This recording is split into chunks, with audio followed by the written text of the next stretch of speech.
Here we are at Concoction with the world-famous third-tier artist, Chet Minton. Hello. What you working on there, bud? Just doing a little, over here, I'll move my other set of my drawing glasses. Your drawing glasses. His eyes look like they are bugs. It's great. Yeah. I'm just doing a little science fiction, horror, grim horror type of drawing. Just trying to get a little more sci-fi into my portfolio. I'm really heavy into fantasy or whimsical, anthropomorphic animals and stuff. And there's a little bit of a hole in my portfolio. Yeah. Work in progress looks really, really cool. Yeah. Before, when you came by earlier, most of it was still in pencil, so it was really hard to see most of it. And it will still need to be colored later on to bring out a lot of the details, because there's a lot of skulls and bones and other things pulled up into this like alien root-like vegetable creature. Well, that's cool. Yeah. So let's talk about this, since you got this thing out here. Okay. So the process, all the layers that go through, by the time you get to the, you're doing, is this the inking layer, or what layer is this called right now that you're on? So this is the inking process, yeah. Okay. Yeah. So how many layers have you worked on by the time you get to doing inking? Well, so I draw out my perimeter of what I'm going to have. I do little thumbnail sketches to get the composition of what I want it to look like. I wish I had one here. I usually have some in my hand. But I'll just tear off little pieces of paper that are like maybe 4x6 and draw up like a couple different layouts of what might work. Almost like storyboarding a shot for a movie. Exactly, yeah. And then I kind of come up with the concept of what I want, and then I'll kind of draw it in very lightly in like a 6H pencil. And then I will go in and pull out my detail.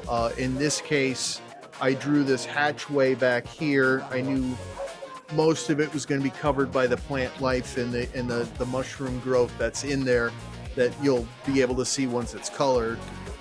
So I knew it wasn't that important to have it absolutely perfect.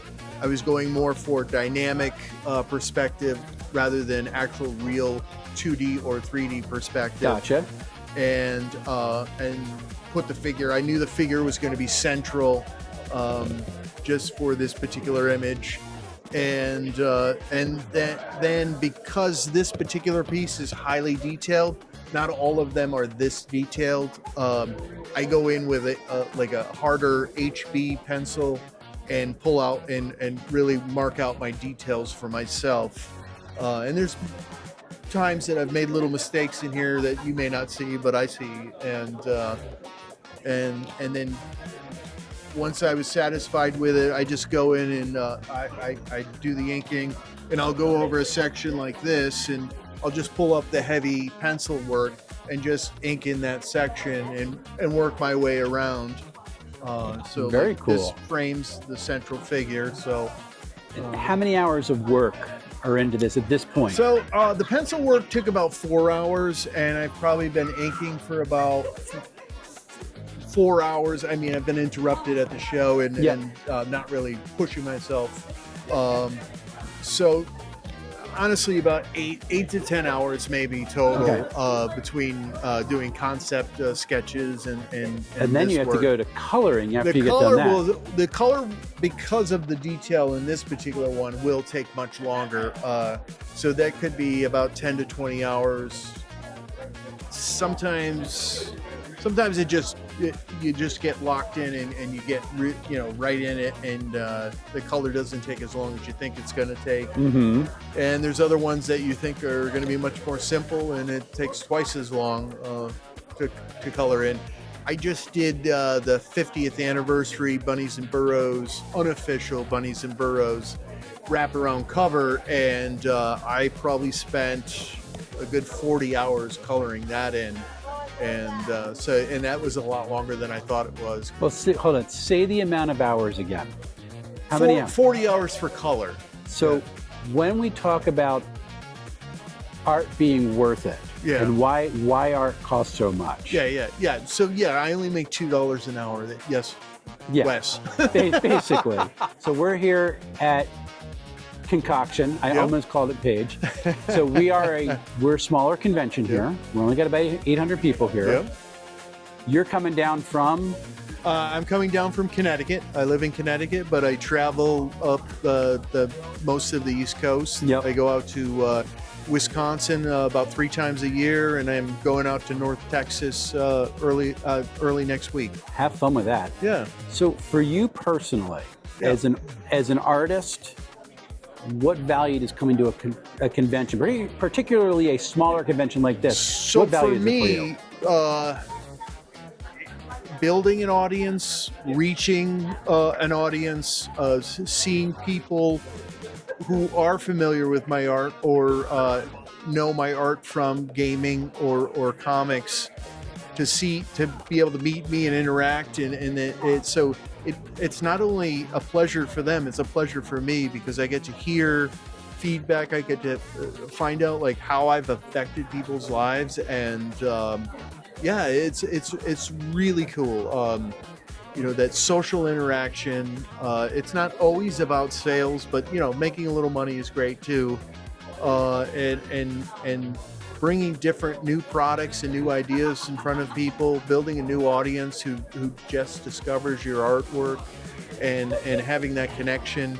I like putting a little whimsy and sometimes little jokes inside all my pictures, and it's kind of neat when people discover them, and you get to give them a positive emotional response to the artwork. And sometimes there's some older pieces I've done and I haven't really thought about in a while, and somebody will discover it and it's brand new for them and it's life-changing.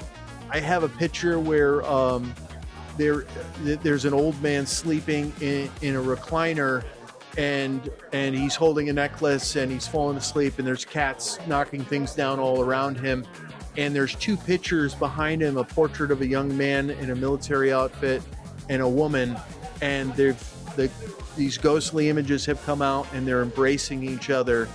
And this woman had found it and saw it at a different convention, and she had a strong emotional effect from it, because she had just previously lost her husband. And she asked me, is the old man the man in the portrait? And I said, yeah, he has lost his wife. He's holding her necklace. So if you see the necklace she's holding, she's wearing it in the portrait picture. And she just started crying, which obviously emotionally affected me. Yeah. And to be able to bring that kind of a reaction, not that it has to be a sad reaction or an emotional, grief reaction. And she came back about an hour later and she said, I have to buy this one. And it's amazing. It's storytelling, it's story making.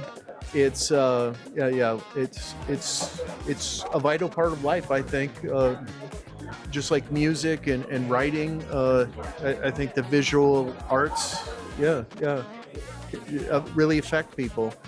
Yeah. And being here and making those connections is absolutely phenomenal. Yeah, and this is a great stage for it, because we're people from all different walks of life who love gaming and love storytelling and love fantasy and science fiction, and so we're in a safe place for our peoples. Yeah, and it gives everyone a chance to play games, see some excellent crafts and products being produced by people in the industry, whether they're small press or single proprietors, or even larger companies that make products. Yeah.